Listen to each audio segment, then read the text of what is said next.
Hello friends and welcome to UPSC Made Simple. My name is Abhijit and today we're going to discuss about the Hindu newspaper analysis for today, July 11th of 2020. Okay, so let's start.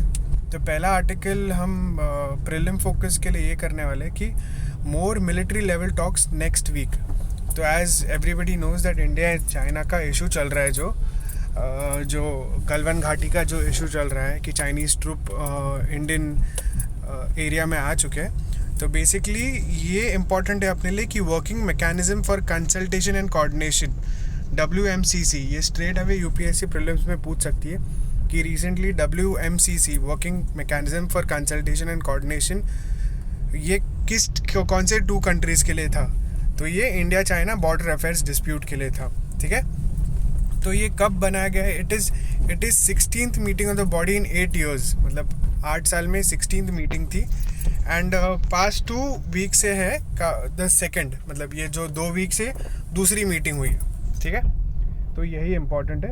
तो basically जो Chinese troop हुए थे वो finger 4 तक आ गए थे. Finger 4 मतलब जो लेक है उसके फिंगर्स इन द माउंटेन, जो they look like fingers in the mountain, उसमें फिंगर 4 तक चाइनीज़ ट्रूप्स आ गए थे. अपन फिंगर 8 तक क्लेम करते हैं. ठीक है, ध्यान में रखना. तो फिंगर 4 तक आ गए थे एंड अभी वापस चले गए वो फिंगर 5 पे. तो वो पैंगोंग सो रीजन है ईस्टर्न लद्दाख में, वहाँ पे हो रहा है ये सब. तो ये सिर्फ एक बार ध्यान रखना. ठीक है, तो इसमें अपने को इम्पोर्टेंट कौन सी चीज़ है? Working mechanism for consultation and coordination. ठीक है, ये UPSC पूछ सकता है स्ट्रेट अवे. ठीक है, अभी नेक्स्ट है commercial vaccines will take at least 12 months says official. तो जो वैक्सीन जो यूजुअली हम देख रहे हैं आजकल टीवी पे कि आ रहा है कि 15th अगस्त को वैक्सीन निकलने वाली है. तो nothing is sure. ICMR is saying that vaccine will be out by 15th August and the panel on science and technology, which is headed by Congress leader Jairam Ramesh, he said that vaccine will be made available in a year. ठीक है, सो 18 recovery rate up in states. तो ये जो बहुत सारे around 18 states है जिसमें 70-75% recovery rate हो रहा है and that is a very good thing for us. ठीक है, तो next this is solar energy will play big role in Aatmanirbhar Bharat, prime minister Modi. तो रिसेंटली क्या हो गया, प्राइम मिनिस्टर मोदी जी ने हमारे इनॉग्रेट किया 750 megawatt solar power project in Rewa district. Very important, it is in Rewa district of Madhya Pradesh. So what is the Prime Minister saying? We won't be able to use solar power entirely unless we have within the country improved solar panels, improved batteries and best quality storage. We need to work in this direction now. मतलब हमको क्या चाहिए? Improved solar panel चाहिए, improved batteries चाहिए and better storage quality. तो batteries के लिए हम लिथियम बैटरीज़ यूज़ करते हैं जो हमारे लिए हम शायद बोलीविया के इससे भी हम कोऑर्डिनेट कर रहे हैं इस चीज़ के लिए. बट हम अभी क्या पढ़ने, हमारे लिए प्रीलिम्स के लिए क्या इंपॉर्टेंट है? Solar energy. तो सोलर एनर्जी से रिलेटेड हमारा क्या है? National solar mission. ठीक है, when was it launched? It was launch in the year 2010.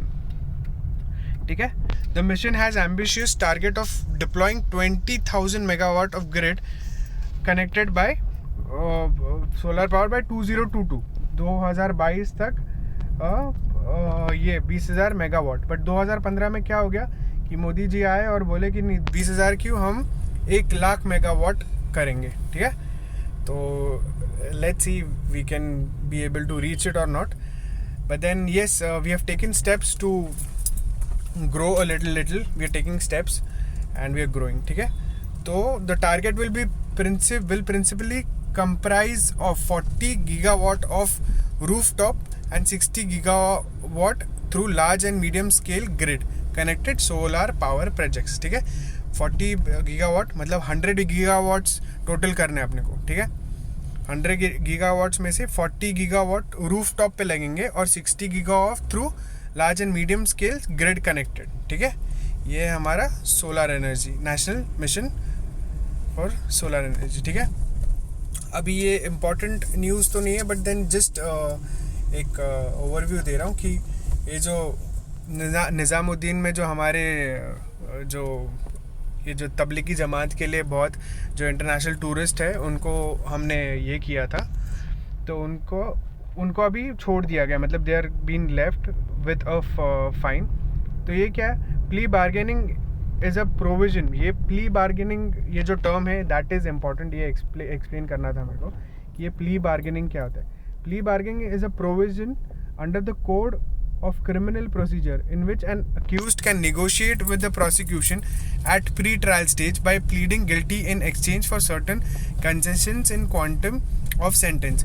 मतलब प्री बार्गेनिंग मतलब बेसिकली क्या होता है, जो तुम्हारा ट्रायल है उससे पहले ही तुमने अपना, तुम जिस चीज़ के लिए अक्यूज हो उसके लिए तुमने मान दिया, हाँ बाबा मेरी गलती हो गई, तो अभी मेरे को ऐसे सेंटेंस मत दो, बट मेरे को आप देखो, एक on a good faith you can you know, and it is not heinous crime और एनीथिंग जिसके ऊपर जिसके लिए ट्रायल चले।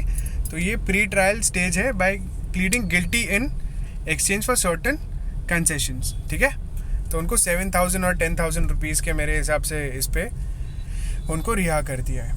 ठीक है, चलते हैं अब नेक्स्ट न्यूज़ की तरफ। तो motor vehicle sales hit a bump in capital. Okay, तो मोटर व्हीकल्स, आजकल लोग गाड़ियाँ नहीं खरीद रहे, तो उसकी सेल्स अल्टीमेटली घट चुकी है। ठीक है, तो अभी हम इस चीज़ की बात करेंगे। हम पहले तो BS4 की बात करेंगे। ये देखो, ये जो लिखा गया है, the lockdown, the economic slow down, restrictions on the BS4 sale vehicles have contributed to the low registration numbers. अभी बेसिकली लो रजिस्ट्रेशन नंबर क्यों आया है?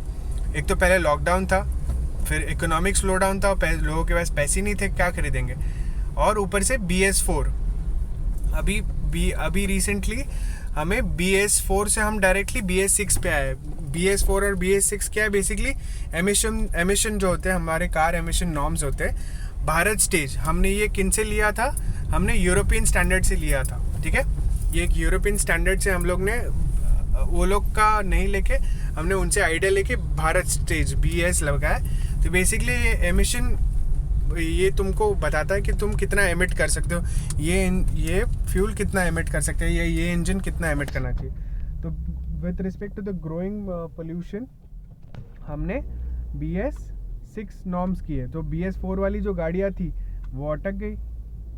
ठीक है, तो BS4 का जो बैकलॉग था मटेरियल, वो सब अटक गया। इसके लिए हम लोग अभी लॉकडाउन में और इकोनॉमिक स्लो डाउन, इसके वजह से मोटर व्हीकल की सेल्स रुक चुकी है, मतलब ऑलमोस्ट निल है। ठीक है, अभी हम ग्रीन रिकवरी की बात करेंगे। On the other hand, however the trend indicated opportunity to effect a green recovery for economy, making public transport a more favourable alternative in the long run. कैसे ग्रीन इकोनॉमी मतलब क्या? Basically तुम गाड़ियों से अच्छा, तुम साइकिल्स पे और जो इलेक्ट्रिक जो ये है, तुम उसको उस पर ज़्यादा फोकस करो, तो क्या हमारा पोल्यूशन भी कम होगा और हमारा ये भी कम होगा। समझ रहे हो? ठीक है, तो यहाँ पे क्या बताया गया है कि public transport is a more favourable alternative in long run and progressive flatten the pollution curve in the city. ठीक है, जैसे तुम्हारा अगर हर एक जन अपनी अपनी गाड़ी लेके बाहर नहीं जाएगा और instead we can take public transport, तो हमारा पोल्यूशन भी कम होगा, हमारा कॉस्ट भी बचेगा, and it will be very nice also for our environment. ठीक है, तो यहाँ पे एयर क्वालिटी इंडेक्स का जिक्र किया गया है। तो बेसिकली हम थोड़ा एयर क्वालिटी इंडेक्स के बारे में पढ़ेंगे। तो नेशनल एयर क्वालिटी इंडेक्स कब लॉन्च हुआ था? It was launch in 2014 with the outline one number, one color, one description for the common man to judge the air quality within his vicinity। ठीक है, ये बेसिकली तुमको colour coding देता है कि ये कलर पे हाँ, ये कलर पे लो, ऐसे जैसे आगे पढ़ेंगे हम।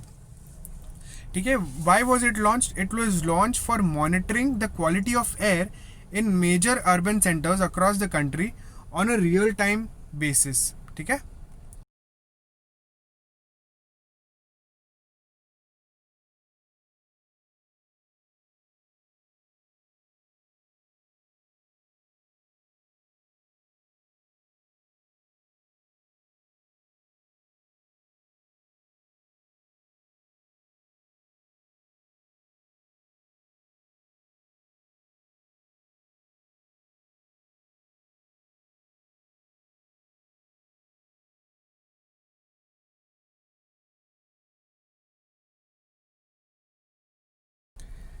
ठीक है। तो measurement of air quality is based on 8 pollutants. अभी आपको जब भी क्वेश्चन पूछेंगे यूपीएससी प्रीलिम्स में स्ट्रेट अवे पूछ सकता है कि एयर क्वालिटी कौन से 8 पोल्यूटेंट से मेजर की जाते हैं। ठीक है, बहुत सिंपल है। PM10, PM2.5, NO2, SO2, CO, O3, NH3 and PB। ठीक है, particulate matter 10, particulate matter 2.5, NO2 nitrogen dioxide, sulphur dioxide, carbon monoxide, ozone, ammonia and lead. ये 8 पोल्यूटेंट्स आप लोग रट्टा मार लो, ये एग्जाम में एज इट इज पूछ सकते हैं कि which of the following pollutants are included in the national air quality index. तो ये 8 पोल्यूटेंट्स है, NO2, SO2, CO, O3, ammonia, lead, PM10 and PM2.5। ठीक है, ठीक है, okay, let's go to the next news now. Delhi metro rail corporation, ये अपना जो मेट्रो रेल है, ये इनके लिए जो अभी हमने रिसेंटली जो पढ़ा कि प्राइम मिनिस्टर जी ने रेवा में 750 मेगावाट्स का एक ये सोलर ये किया, इनॉग्रेट किया सोलर एनर्जी प्लांट। तो ये बेसिकली ये इसको पावर करेगा, किसको? दिल्ली मेट्रो रेल को पावर करने वाला है। तो इसके लिए ये न्यूज़ है। Right to education is more than a right. Right to education is more than a right. So ये चीफ जस्टिस दीपक मिश्रा एक वेबिनार ले रहे थे। वेबिनार क्या होता है? बेसिकली जब ऑनलाइन आप एक सेमिनार क्या होता है कि आप फिजिकली प्रेजेंट होके आप एक सेमिनार देते हो रूम में या हॉल में या किसी जगह पे फिजिकली प्रेजेंट होके सारे लोग फिजिकली प्रेजेंट होंगे। वेबिनार मतलब यूजिंग द वेब, मतलब आप वेब यूज़ कर रहे हो एक सेमिनार लेने के लिए, वो भी वर्चुअल होता है। मतलब मैं यहाँ से वर्चुअली एक ये ग्रुप बनाऊंगा और सब लोग फिर ऐसे ये होंगे। ठीक है, तो that is a webinar. Okay, so chief justice Deepak Mishra ने वेबिनार में बोला था कि right to education is more than a right. हम अभी ये पढ़ने वाले हैं राइट टू एजुकेशन एग्जैक्टली कब आया है और क्या है। So the 86th amendment to the constitutional of 2002, आपको स्ट्रेट अवे यूपीएससी पूछ सकता है कि 86th कॉन्स्टिट्यूशनल अमेंडमेंट 2002 क्या लेके आया। तो 86th कॉन्स्टिट्यूशनल अमेंडमेंट 2002 लेके आया RTE, राइट टू एजुकेशन, और उसको फंडामेंटल राइट दिया गया है part 3 of the constitution. Article 21A is right to education. ठीक है, the same amendment inserted article 21 which made right to education a fundamental right for children between 6 to 14 years. 2009 में ये क्या बोले हैं कि 6 से 14 साल के बीच में जो बच्चे हैं उनको right to education, compulsory education, 6 से 14 साल के बीच में। ठीक है, तो ये एक्ट एग्जैक्टली मैंडेट क्या करता है, मतलब ये एग्जैक्टली करता क्या है ये act? That mandates 25% reservation for disadvantage sections of the society where disadvantage include. ये जो फॉलोइंग जो अभी मैं बताऊंगा वो सारे सेक्शंस के लिए 25% रिजर्वेशन है। तुम्हारे अगर एक स्कूल में 100 लोग हैं, 100 बच्चे पढ़ते, तो उसमें से 25 बच्चे जो है वो ये सेक्शन के होने चाहिए। कौन से? डिसएडवांटेज सेक्शन के। इसमें कौन से? SCs STs है, सोशली बैकवर्ड क्लासेस है, डिफरेंटली एबल्ड है, and it also make provisions for non admitted child to be admitted in age appropriate class. मतलब अगर सपोज मेरी उम्र 10 साल है, ठीक है, मेरी उम्र सपोज 10 साल है, चल ठीक है 10 साल है, तो बेसिकली मैं 5th स्टैंडर्ड में होना चाहिए, बराबर, क्योंकि मेरी उम्र क्या है 10 साल। तो मैं कभी स्कूल गया ही नहीं, और मेरी उम्र 10 साल है, तो अभी मैं वापस 1st स्टैंडर्ड से तो नहीं कर सकता ना। तो अब मेरी उम्र 10 साल है, तो मेरे को अप्रोप्रिएट स्टैंडर्ड में, मतलब मेरे को शायद 4th या 5th स्टैंडर्ड में डायरेक्टली डाला जाएगा। समझ रहे हो आप? So it is saying that admitted to age appropriate class.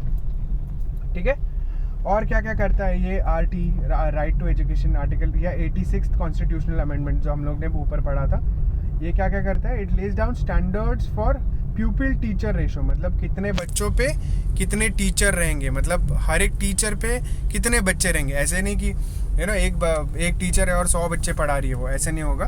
तो ये एक प्यूपिल टीचर नॉर्म्स भी ये सेट करता है। फिर बिल्डिंग्स और इंफ्रास्ट्रक्चर कैसे होंगे, स्कूल वर्किंग डेज कैसे होंगे, टीचर के वर्किंग हार्स कैसे होंगे. It also had a clause for no detention policy which has been removed under the Right of Children to Free and Compulsory Education Act 2019. अब basically ये no detention policy, आपके मन में आया रहेगा कि ये नो डिटेंशन पॉलिसी है क्या. तो बेसिकली नो डिटेंशन पॉलिसी मतलब क्या होता है, 6 से 100 मतलब ये जो तुम्हारे 8 स्टैंडर्ड तक की पढ़ाई है, नो डिटेंशन पॉलिसी ये बोलता है कि तुम बच्चों को फेल कर ही नहीं सकते. That is a no detention policy. You can not fail a kid. ठीक है, ये नोट है. अभी 2019 में एक बिल आया अमेंडमेंट का कि नहीं, ये जो no detention policy it is creating a lot of mess. क्या क्रिएट कर रहे हैं, लॉट ऑफ मेस क्रिएट कर रहे हैं कि लोग में बच्चे पढ़ नहीं रहे, बच्चे सुन नहीं रहे, बच्चे कुछ कर ही नहीं रहे. बच्चों को पता है कि उनको कुछ अल्टीमेटली पास होना ही है, तो हम क्यों पढ़े, हम क्यों किसी भी चीज़ पे फोकस करें, हम नहीं पढ़ेंगे हमको. और फिर उसके वजह से क्या हो रहा है, 9th और 10th स्टैंडर्ड्स में ड्रॉप आउट ज़्यादा बढ़ रहे हैं. जैसे हम लोग यूजुअली पढ़ाई करते एक फ्लो आता है और फिर हम 9th standard 10th standard clear करते हैं. ठीक है, तो ये बच्चे 8वीं तक उनको क्या हो रहा है, नो डिटेंशन है, तो उनको पढ़ने की कोई ज़रूरत ही नहीं है बोल रहे हैं, तो वो 9th स्टैंडर्ड में फिर फेल हो रहे हैं. तो अभी ये बिल क्या बोलता है कि 5th स्टैंडर्ड और 8th स्टैंडर्ड ऐसे 2 जगह है जहाँ पे हम डिटेंशन रखेंगे. मतलब 5th स्टैंडर्ड में अगर तुम एलिजिबल नहीं हो तो 5th स्टैंडर्ड में आपको फेल कर सकते हैं. आपको एलिजिबल आप नहीं लग रहे 8th स्टैंडर्ड के आगे जाने के लिए, तो आपको 8th स्टैंडर्ड में रुका सकते हैं. ये है नो डिटेंशन पॉलिसी. मतलब अभी ये जो अमेंड करने वाले नो डिटेंशन पॉलिसी को. ठीक है, तो government has also launch integrated scheme for school education named समग्र शिक्षा अभियान. आपको स्ट्रेट अवे प्रीलिम्स में पूछ सकता है कि समग्र शिक्षा अभियान ये कौन से 3 स्कीम्स को सबस्यूम करता है. तो ये जो 3 स्कीम्स को सबस्यूम करता है वो है सर्व शिक्षा अभियान, राष्ट्रीय माध्यमिक शिक्षा अभियान और centrally sponsored scheme on teacher education. ठीक है, ये जो 3 है स्कीम्स है उसको सबस्यूम करता है. सबस्यूम करता है मतलब मिला लेता है, उसके अंदर समा जाता है उसके अंदर. ठीक है, चलो let's go to the next this now.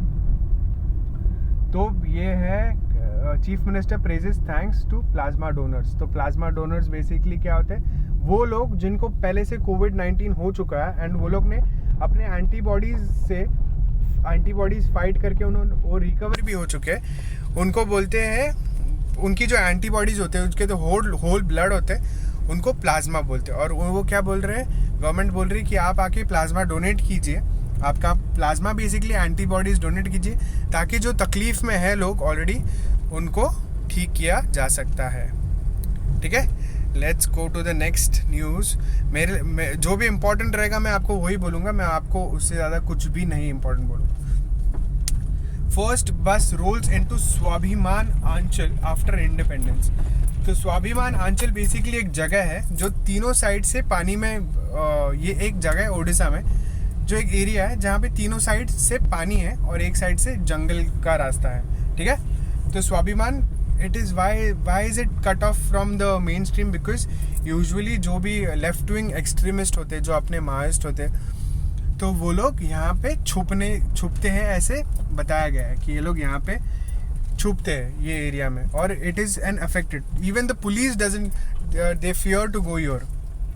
ठीक है, तो अभी रिसेंटली क्या हुआ है, यहाँ पे पहला स्टेट ट्रांसपोर्ट आया है. ठीक है, स्टेट ट्रांसपोर्ट बस आया है. And roads and bus they are the carriers of development.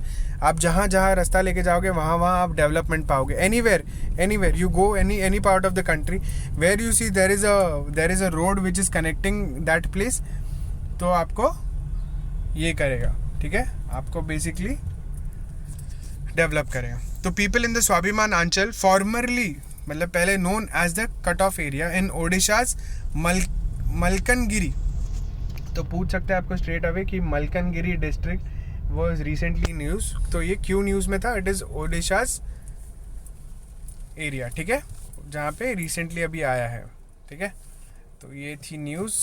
Let's go to the next news now. Okay plea in HC seeks disclosure of COVID-19 patients. ओके और थोड़े अब ये मेरे को सिर्फ ये डिस्कस करना था आप लोगों के साथ कि ये जो भी कंटेनमेंट जोन होता है जहाँ पे यूजुअली सपोज मेरे बिल्डिंग में 2-3 लोग या 4 लोग पॉजिटिव पाए गए, ठीक है, तो मेरा बिल्डिंग एक कंटेनमेंट जोन डिक्लेयर किया गया। तो कंटेनमेंट जोन का इनका रूल्स क्या है कि आप कंटेनमेंट जोन से जा सकते हो बाहर, बट आप कंटेनमेंट जोन में आ नहीं सकते। मतलब कोई भी बाहर का व्यक्ति अंदर नहीं आ सकता, बट अंदर के सारे व्यक्ति बाहर जा सकते हैं। तो authorities declare a place as containment zone after some test positive so that people do not go there. तो क्या ये इनफ है? ये हाई कोर्ट ने पूछा है हमारे अथॉरिटीज़ को, ठीक है, बॉम्बे हाई कोर्ट ने पूछा है। ठीक है, let's go to next. I am not going to discuss about the editorials because मैं सिर्फ प्रीलिम्स फोकस न्यूज़ करूँगा और मैं कुछ नहीं करूँगा। NIA to probe Kerala gold seizure case. तो हमने कल जिसके बारे में डिस्कस किया था कि एनआईए अभी वो डिस्कस ये इन्वेस्टिगेट करने वाली है कि एग्जैक्टली ये गोल्ड स्कैम क्या हुआ था, बिकॉज कस्टम्स अथॉरिटीज़ ने गोल्ड ये किया था यहाँ पे तिरुवनंतपुरम में, केरला में। तो उसके ऊपर क्या लोगों ने फिर प्रोटेस्ट किए कि क्या क्या चल रहा है। तो हम क्या पढ़ेंगे, हमारा मेन फोकस रहेगा एनआईए।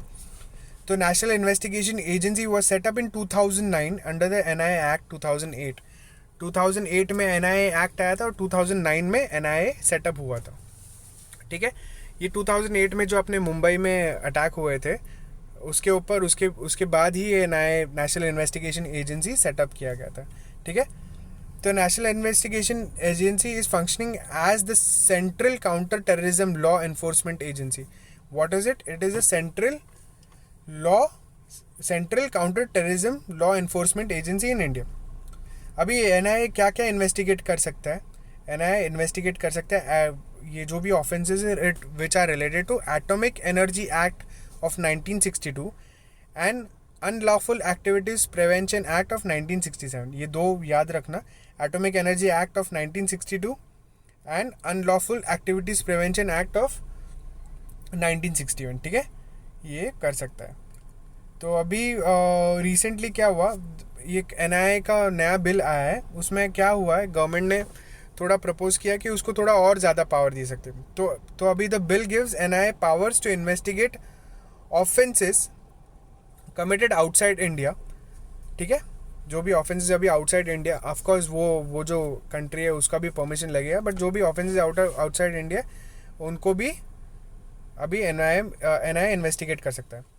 तो ये जो एनआईए ये एडिशनल इन्वेस्टिगेशन इसका कौन सा ह्यूमन ट्रैफिकिंग का है, काउंटरफिट करेंसी का है, manufacturing of sale of prohibited arms, cyber terrorism, offences under explosive substances act 1908।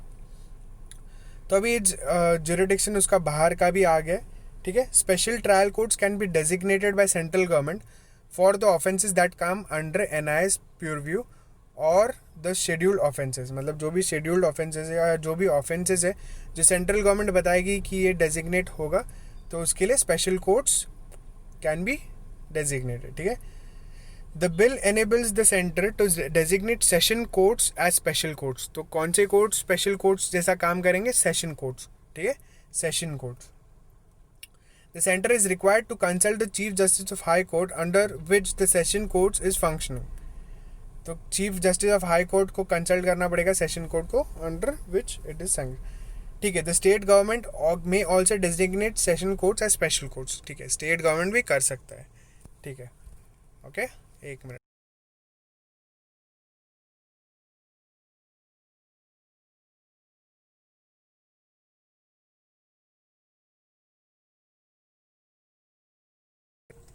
ठीक है, तो ये हो गया हमारा एनआईए का। तो a new law in man animal conflict. तो ये जो केरला में जो एक हाथी को उन्होंने पाइनएप्पल के अंदर जो भी हमारे एक्सप्लोजिव्स खिलाए थे और उसके वजह से उसकी डेथ हो गई थी। तो इसको लेके सुप्रीम कोर्ट ने केरला गवर्नमेंट से पूछा है। तो ये मैन एनिमल जो कॉन्फ्लिक्ट होते हैं यूजुअली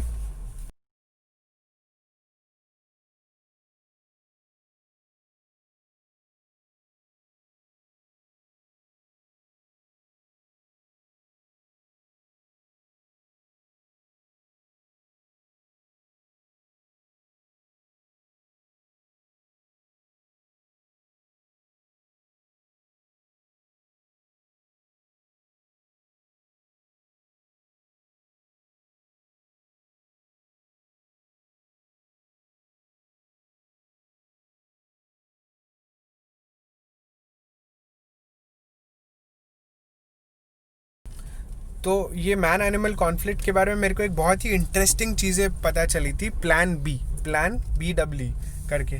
तो मैंने सोचा कि मैं आपसे ये शेयर करूँगा। ये भी एक मैन एनिमल कॉन्फ्लिक्ट के लिए रिगार्डिंग है, but how beautifully they have handle this, तो इसके लिए एक है। तो क्या हुआ था basically, north east frontier railway जो होता है NFR, उन्होंने प्लान B निकाला। तो ये बेसिकली प्लान B क्या होता है, they set up devices, amplifying devices imitating the buzz of swarm और हनी बीज। जो हनी बीज का आवाज़ होता है क्यों करके जो आवाज़ निकालते, बजिंग साउंड जो निकालते, उसके जो छोटे छोटे डिवाइसेस हैं उन्होंने लगाए। क्यों लगाए थे? वो जो डिवाइसेस है वो रिपेल करते थे, मतलब वो एलिफेंट्स को आने, बिकॉज एलिफेंट्स जो होते वो हनी बी से डरते हैं बेसिकली, दे रिपेल, मतलब वो दूर जाते हैं, अगर उनको वो साउंड आए तो दूर जाते हैं। और वो साउंड इतना, मतलब ये जो ट्रैक्स जहाँ पे यूजुअली एक्सीडेंट्स होते थे वो ट्रैक्स के पास में लगाया उन्होंने। और it was so amazing that वो जो सारे डेथ्स होते थे ड्यू टू एक्सीडेंट्स, हाथी जो ट्रेन ट्रैक पे आ जाते हैं और ट्रेन कोलाइड होती थी उनसे, वो रुक चुका था just because they use the technology. ठीक है, तो कहाँ पे लगाया था? The first one was installed near the Guwahati railway station. और ये जो साउंड है 600 to 700 metres away from the tracks, मतलब वो 600-700 मीटर दूर ही रखते थे उनको ट्रैक्स से। ठीक है, और इंडिया, और usually according to wildlife experts, India has the highest number of train accidents involving elephants in the world. ठीक है, तो बेसिकली ये हो गया हमारा प्लान B। तो ये एग्जाम में पूछ सकते हैं कि plan B recently seen in the news is what. ठीक है, release funds for Polavaram project के लिए आंध्र प्रदेश के मिनिस्टर जो है राजेंद्र रेड्डी, ये फाइनेंस मिनिस्टर को मिले। तो बेसिकली हमारा फोकस ये रहेगा कि ये पोलावरम प्रोजेक्ट है क्या। तो what is Polavaram project? Polavaram project is a major multipurpose irrigation project. Multipurpose मतलब एक इरिगेशन प्रोजेक्ट से बहुत सारी चीज़ें जैसे हो सकती है, जैसे आपको वाटर सप्लाई हो सकता है, आपको इलेक्ट्रिसिटी हो सकता है। It is a multipurpose irrigation project being constructed on the Godavari river. आपको स्ट्रेट अवे पूछ सकता है Polavaram project is constructed on which river, Godavari, Ganga, Yamuna, ये पूछ सकता है। तो Godavari river spread across 3 states, Andhra Pradesh, Odisha and Chhattisgarh. Andhra Pradesh, Odisha and Chhattisgarh. The project implements Godavari Krishna link under the interlinking of river project. ये क्या करता है? ये बेसिकली जो लिफ्ट इरिगेशन प्रोजेक्ट है, ये गोदावरी से पानी निकाल के कृष्णा में डालता है। तो ये Godavari Krishna link under the interlinking of river project. ठीक है, तो project envisages transfer of 80 TMC of surplus Godavari water to Krishna, which will be shared between Andhra Pradesh, Karnataka and Maharashtra in proportion of 45 TMC by Andhra Pradesh, 35 by Karnataka and Maharashtra as per decision of the GWDT award. ठीक है, अभी ये जो क्या करेगा basically,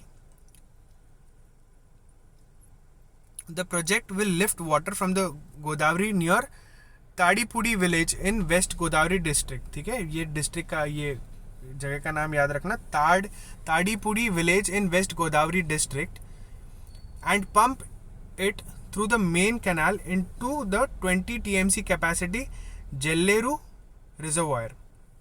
जेल्लेरू reservoir में पानी डालेंगे और देन वो पानी सप्लाई होगा west Godavari and Krishna districts में। ठीक है, ये है तुम्हारा Polavaram lift irrigation project. Okay, let's go to the next news which I think is important for us. Okay, ICSC okay, ये है, ये देखो, ये भी important है कि IF gets last of 5 AH-64E Apache attack helicopters from Boeing। तो ये जो Apache helicopters है बोइंग, ये बोइंग कहाँ की कंपनी है? यूनाइटेड स्टेट्स की कंपनी है, मुझे इतना ध्यान में रखना। नेक्स्ट है news, international rights group have banned the Myanmar military called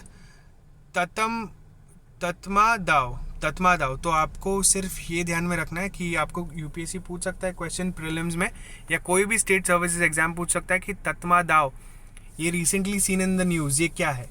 तो म्यांमार की मिलिट्री का नाम है तत्मादाव। जैसे अपनी इंडियन आर्मी है वैसे उनकी आर्मी का नाम है तत्मादाव, ठीक है। रोहिंग्या मुस्लिम्स के लिए ये किया उन्होंने, ठीक है। After camel back drones used for cross border smuggling. तो अभी रिसेंटली हमने देखा कि पहले तो कैमल के बैक पे तुम्हारे हथियार और ये सब लेके आते थे, बट अभी क्रॉस बॉर्डर अगर तुमको ड्रग्स या कोई भी चीज़ स्मगल करना है तो क्या यूज़ किए जा रहे हैं आजकल? ड्रोन्स। तो क्या हुआ, BSF shot down a UAV on 20 June in the Hiranagar sector of Jammu. तो ये ध्यान रखना, ठीक है। Fresh push for pedal power in smart cities. Fresh push for pedal power in smart cities, तो ये बेसिकली क्या बोलते हैं? India cycles 4 change challenge. ये एग्जाम में पूछ सकते हैं। India cycles 4 change challenge, an online portal. What is it? India Cycles 4 Change Challenge is an online portal for cities to submit their proposals. Was launched by the Smart Cities Mission of the Ministry. Ministry ने ये किया था, इसमें mission smart cities mission के लिए, ठीक है। Apart from 100 cities implementing the Smart Cities Mission, cities with population over 5 lakhs, मतलब 5 लाख से ज़्यादा भी जो cities है जिसमें population है, and capital states and union territories can apply. ये लोग भी अप्लाई कर सकते हैं, ठीक है। 11 cities will be shortlisted and will receive a 1 crore award and guidance from the national international experts, ठीक है। तो हमारे लिए important है India cycles 4 change challenge. It is an online portal for cities to submit their proposals smart cities के लिए, ठीक है। अब हम थोड़ा पढ़ते हैं स्मार्ट सिटी मिशन के बारे में। तो what is a smart city mission? It is an innovative initiative under ministry of housing and urban affairs. आपको स्ट्रेट अवे क्वेश्चन पूछ सकता है स्मार्ट सिटी मिशन के कौन सी मिनिस्ट्री में लगता है? तो ministry of housing and urban affairs का मिशन है, ठीक है। तो क्यों है वो? To drive economic growth and improve the quality of life of people by enabling local development and harnessing technology. Technology से तुम्हारा लाइफ कैसे बेटर हो सकता है? जैसे सपोज स्मार्ट सिटीज़ में कैसे, जैसे स्ट्रीट लाइट्स तुम्हारे होंगे, वाईफाई तुम्हारा होगा, और यू नो कि स्मार्ट होगा सब कुछ। मतलब स्मार्ट कैसे, तुम सपोज स्ट्रीट लाइट्स में अगर कोई भी ये नहीं है तो ऑटोमेटिक वो चालू और बंद होंगी, जैसे यू नो सेंसर होगा उसमें। ऐसे एक एग्जांपल दे रहा हूँ मैं, ठीक है। तो क्या है बेसिकली फोकस क्या होगा इनका कि sustainable and inclusive development and to look at compact areas, create a replicable model which will act like a lighthouse to aspiring cities। ठीक है, बस इसमें इतना पढ़ने का था कि स्मार्ट सिटी प्रोजेक्ट है। Why remove mask sanitizers from list of essentials? तो बेसिकली लास्ट मंथ ये लोग ने एसेंशियल्स में डाला था जो भी है सैनिटाइज़र और जो तुम्हारे मास्क और ग्लव्स है, ये एसेंशियल प्रोडक्ट्स में। ये एसेंशियल में डालने का मतलब क्या? एसेंशियल कमोडिटीज़ एक्ट जो होती है 1955 के, उसमें अगर तुम डालोगे ना तो government can regulate your price. मतलब अगर गवर्नमेंट को लगता है कि तुम्हारा प्राइस बहुत ज़्यादा एक्सपेंसिव है तो वो लोग they can regulate it. But अभी गवर्नमेंट ने सैनिटाइज़र और फेस मास्क इसको एसेंशियल से निकाल दिया गया, तो इतना ध्यान में रखना। Okay, let's go to the next article. Okay, नहीं, let's go to the next. Turkey turns iconic museum Hagia Sophia into mosque. जो Hagia Sophia है ये यूनेस्को वर्ल्ड हेरिटेज साइट है, ठीक है। ये देखो, ये आपको पिक्चर में दिखेगा शायद। Hagia Sophia, a UNESCO World Heritage Site that was a Byzantine cathedral before being converted. Cathedral basically क्या होता है? जहाँ पे बहुत सारे, जहाँ पे जो हेड होता है, चर्च का हेड, जो आके बहुत सारे बड़े बड़े डिसीजंस देता है या बातें करता है, बेसिकली वो है cathedral. Before being converted into a mosque and then a museum, ठीक है। Seen in Istanbul in the picture, ठीक है। तो यूनेस्को वर्ल्ड हेरिटेज साइट है। आपको स्ट्रेट अवे पूछ सकते हैं कि Hagia Sophia, which recently seen in the news, is related to what? It is a museum. Basically, it was a museum. It has been turned into a mosque now by Turkey. ठीक है, Turkey ने इसको mask में ये किया है। ठीक है, तो Bolivian president test positive, next ये है। तो बोलिवियन से हमारा याद आया हमको बोलिविया। बोलिवियन प्रेसिडेंट तो नहीं है बोलिविया में, तो आपको तो पता है कि इतना सारा सिविल मतलब अनार्की चल रहा है बेसिकली यहाँ पे। प्रेसिडेंट का एक दूसरे प्रेसिडेंट अभी आए हैं, तो उन्होंने जो प्रेसिडेंट आया है, उन्होंने जो इंटरिम प्रेसिडेंट है उनको क्या हुआ है, उनको कोविड पॉजिटिव टेस्ट हुआ है। ठीक है, तो बोलिविया बेसिकली क्या है, it is a landlock country in the western central South America. ठीक है, वेस्टर्न साइड के थोड़ा सेंटर में है, लैंडलॉक कंट्री, ध्यान में रखना। बोलिविया एक लैंडलॉक कंट्री। लैंडलॉक कंट्री मतलब it doesn't have a water border, मतलब वो कहीं पे भी वाटर से लिंक नहीं है, तो लैंडलॉक्ड है। The capital of Bolivia is Sucre, while the seat of the financial center is La Paz। ठीक है, SUCRE, ये आपके बोलिविया का कैपिटल है। ठीक है, 2009 में उनका एक नया कॉन्स्टिट्यूशन आया था। वो कॉन्स्टिट्यूशन के हिसाब से उनका बोलिविया का नाम क्या है, plurinational state of Bolivia. Plurinational state of Bolivia क्यों? क्योंकि वो लोग मानते कि वो मल्टी एथनिक है, मतलब उनके पास बहुत सारे रिलीजन्स है, इसके लिए मल्टी एथनिक है, तो इसके लिए प्लूरी नेशनल है। ठीक है, तो Bolivia is member of free trade bloc known as Indian community, या इसको एंडियन कम्युनिटी भी बोलते हैं, CAN बोलते हैं उसको बेसिकली। तो बोलिविया इज अ मेंबर, ये क्या है, फ्री ट्रेड ब्लॉक है, एंडियन कम्युनिटी। तो एंडियन कम्युनिटी और मर्कसॉर भी एक ग्रुपिंग है, और एंडियन कम्युनिटी भी एक ग्रुपिंग है। द एंडियन कम्युनिटी ये चार कंट्रीज का है बेसिकली। यह है Bolivia, Colombia, Ecuador and Peru. Bolivia, Colombia, Ecuador and Peru, ये चारों मिला के होता है तुम्हारा ये एंडियन कम्युनिटी। ठीक है, और एंडियन कम्युनिटी का हेडक्वार्टर कहाँ पे है, लीमा, पेरू। तो ये ध्यान रखना, Bolivia, Colombia, Ecuador and Peru, ये चार मिला के तुम्हारा ये बन रहा है। ठीक है, ठीक है, बस इतना काफ़ी है। ये उइघुर जो है, ये जो है, ये China in US in the news PAT over Uyghur. तो उइघुर बेसिकली मुस्लिम्स है, जिंगजियान प्रोविंसेस है। ठीक है, according to United Nations experts and activist, at least 1 million Uyghurs and members of other largely Muslim minority groups have been detained in camps in Xinjiang in। तो basically ये लोग के western side में आता है जिंगजियांग, मतलब इंडिया के ऊपर की तरफ आता है जिंगजियांग प्रोविंस इनका। वहाँ की एक एथनिक कम्युनिटी है जो टर्किक स्पीकिंग, जो इनकी लैंग्वेज है, तो टर्किक स्पीकिंग लैंग्वेज है उनकी, उनको उइघुर बोलते हैं। वो चाइना उनके ऊपर बहुत अत्याचार करता है। यही है इसमें। तो पाकिस्तान ये नहीं बोलेगा कि अभी चाइना उइघुर मुस्लिम्स के ऊपर क्यों नहीं कर रहा है, बट हमारे इंडियन मुस्लिम्स के ऊपर एकदम मज़े में है वो लोग, तो भी ऐसा करता है। Okay, anyways, US bans Pakistan PIA, Pakistan Airways को US ने बैन क्यों किया है? क्यों किया है? क्योंकि उधर पायलट स्कैंडल चल गया, मतलब 850 में से कि बहुत सारे पायलट्स फेक है, उनके पास लाइसेंस ही फेक है। मतलब अभी ये तो हद हो गई यार, ये तो बहुत ज़्यादा हद हो गई। Kim's sister says no need for another US summit. तो किम्स सिस्टर कौन है? किम जोंग उन, हमारे नॉर्थ कोरिया के दबंग, तो वो है मिस्टर किम।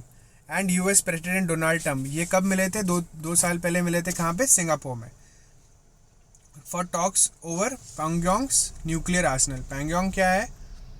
ये नॉर्थ कोरिया का कैपिटल है, पैंगोंग। ठीक है, तो क्या हुआ था, वो लोग का समिट हुआ था हनोई में। Hanoi summit collapsed in 2009 and mister Trump said that this week he would certainly meet Mr. Kim again if I thought it was going to be helpful। अगर उनको लगे कि हेल्पफुल है तो किम जोंग उन से मिलने का planning कर रहे हैं वो। ठीक है, ओके। ओके ये देखिए, ये थोड़ा इम्पोर्टेंट है. France ask Israel to drop West Bank annexation plan. तो फ्रांस के जो है इमैनुअल मैक्रोन, उन्होंने उनका इजराइल के जो प्राइम मिनिस्टर है बेंजामिन नेतन्याहू, उनसे बात करके बोला है कि एनेक्स मत करो वेस्ट बैंक को. ठीक है, ये बोलते हैं कि 2 स्टेट सोल्यूशन, ये डायरेक्ट क्वेश्चन यूपीएससी में पूछा भी गया, ये 2 स्टेट सोल्यूशन किससे रिलेटेड है? तो 2 state solution is related to Israel and Palestine. ठीक है, और यहाँ पे और एक टर्म मेंशन किया गया था 6 डे वॉर, 1967 6 डे वॉर. अब मैं आपको सिर्फ बताना चाहूँगा कि ये 6 डे वॉर एग्जैक्टली है क्या. तो the 6 day war fought against a combined forces, मतलब इजराइल ने लड़ा था ये combined forces of Egypt, Jordan और सीरिया. ये 3 वर्सेस 1 इजराइल था. ठीक है, तो ये क्या हुआ था exactly? The 6 day war begin on June 5, 1967, resulting in massive reorganisation of territories in the Middle East. तो क्या हुआ था बेसिकली?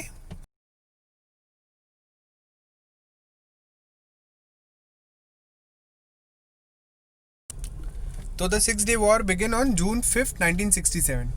ठीक है, it was third in long, मतलब ये थर्ड वॉर था अरब इजराइली. थर्ड मतलब जो स्टार्ट हुआ था 1948 से, उनका अरब इजराइली वॉर स्टार्ट हुआ था, ये थर्ड था 6 day war. The immediate spark that led to a war was the closure of straits of Tiran. तो स्ट्रेट्स ऑफ तिरान, ये आपको यूपीएससी पूछ सकता है या कोई भी एग्जाम पूछ सकता है कि स्ट्रेट ऑफ तिरान क्या है. तो स्ट्रेट ऑफ तिरान सिनाई पेनिनसुला, और जो इजिप्ट का सिनाई पेनिनसुला है और था सऊदी अरेबिया के बीच में एक छोटा सा लैंड मास है, उसको क्या बोलते हैं? Strait of Tiran. By the end of the war, मतलब ये जब 6 डे वॉर एंड हुआ था, इसके बाद में क्या, Israel had annexed the Sinai peninsula, उनका था, इजिप्ट से उन्होंने ले लिया, वेस्ट बैंक भी ले लिया, and east Jerusalem from Jordan, and Golan Heights भी ले लिया था सीरिया से. मतलब इतना सब उन्होंने कैप्चर कर लिया था 6 डे वॉर से. मतलब 3 कंट्रीज मिलके भी इजराइल को हरा नहीं पाई थी. Okay, let's go to the next news. Okay, ये हो गया ना हमारा फ्रांस आस्क, ये हो गया, किम हो गया. Okay, the government holds back full IIP data for 2nd month. तो इंडेक्स ऑफ इंडस्ट्रियल प्रोडक्शन, ये जो गवर्नमेंट ने होल्ड बैक किया है. गवर्नमेंट बोले कि यार कुछ है ही नहीं, कुछ हो ही नहीं रहा है, तो इसको क्यों डेटा पब्लिश करें. तो हम लोग को जानना ये ज़रूरी है कि IIP कौन करता है. The ministry of statistics and programme implementation on Friday released quick estimates of index of industrial production. तो कौन करता है? MOSPI, ministry of statistics and programme implementation, ये हमारा करता है इंडेक्स ऑफ इंडस्ट्रियल प्रोडक्शन. ठीक है, ये सिर्फ ये ध्यान में रखो. 1.2 million snake bite deaths in India in the past 2 decades. मतलब 20 साल में 12 लाख लोग मर चुके हैं स्नेक बाइट के डेथ की वजह से. ठीक है, और वो कहाँ पे? In India. तो क्या है, हम थोड़ा पढ़ लेते हैं इसके बारे में. 70% of them are from 8 states से study, and they mainly occurred in low altitude rural areas. मतलब जो लो अल्टीट्यूड रूरल एरियाज है, वहाँ पे यूजुअली इतने स्नेक बाइट से डेथ होती है. बस that's all from my side friends. कुछ भी डाउट हो या कुछ भी हो तो आप कमेंट सेक्शन में मेरे को लिख सकते हैं. अगर आपको चाहिए कि मैं इसमें कुछ और ऐड करूँ तो आप मेरे को बोलिएगा. ठीक है, thank you so much friend. Please don't forget to like the video if you like the video and subscribe to my channel. Thank you so much.